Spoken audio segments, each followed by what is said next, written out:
What I love about fishing is the angler's general optimism, that feeling when you first head out that maybe this is going to be the best of days.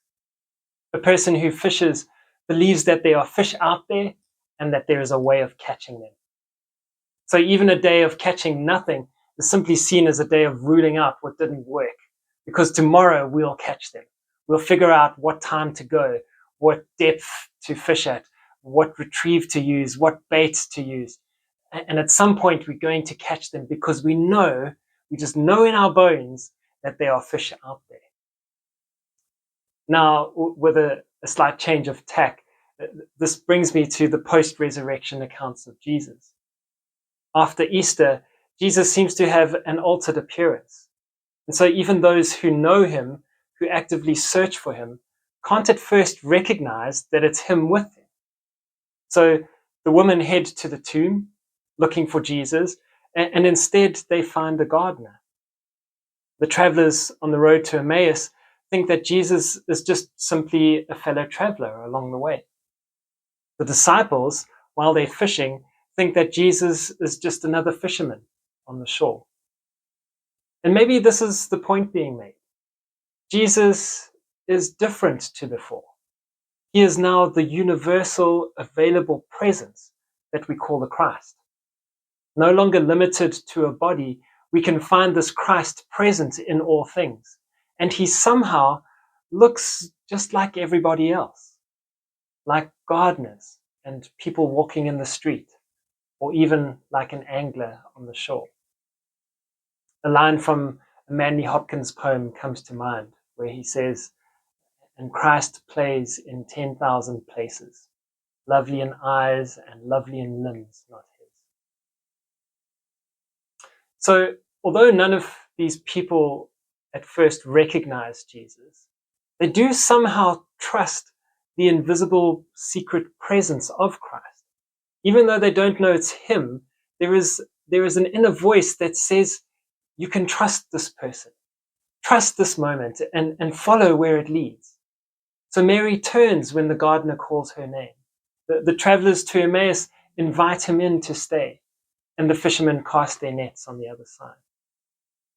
And maybe this is what faith is, trusting that somehow God is in this, trusting the voice that says, you should try this, having confidence that at the core of all life is love, and taking that risky, uncertain step towards it. If you think about it, the opposite of faith in this regard is cynicism, having a constant no to the things that present themselves. Now, I must admit, the older I get, the more cynicism becomes a problem for me. I catch myself too often saying, no, we've tried that before, or no, people like that don't change, or no, that's not going to work, or no, good things don't happen over there. The risk of this cynicism taking over our lives is we end up living life like an angler who goes fishing but has 100 reasons never to cast a net.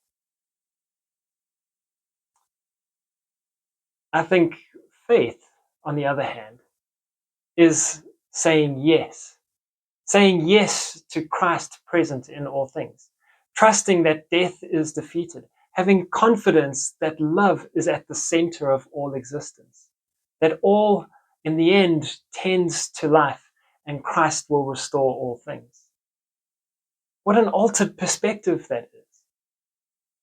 Notice it's only after each of these people say yes that they then recognize it is the Lord present with them all this time. So there are no safe plays. You don't get to say, Lord, first reveal yourself, and then I will take my first step. That's not faith.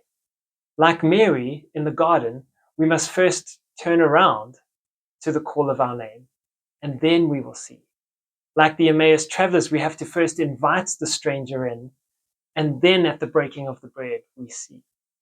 Like the fishermen, we have to cast our nets one more time, even though all the other times produced nothing. And then we will see. How different our week begins to look when we trust that God is present there. What hope and optimism in the activity of finding Christ in our ordinary, everyday things. And so he's there in the commute to work, in our mourning a loss, in our dealing with a difficult neighbor, in washing the dishes, meeting a deadline, starting something new, or even just walking the kids home from school. Christ is there, present in the week that lies ahead of us. We should go and find him. This might be a good week to go fishing. So thank you for sharing in this devotion with me. Next week, we stick with the fishing theme and we talk about Jesus having a fish braai or a fish barbecue on the beach. I hope you can join me.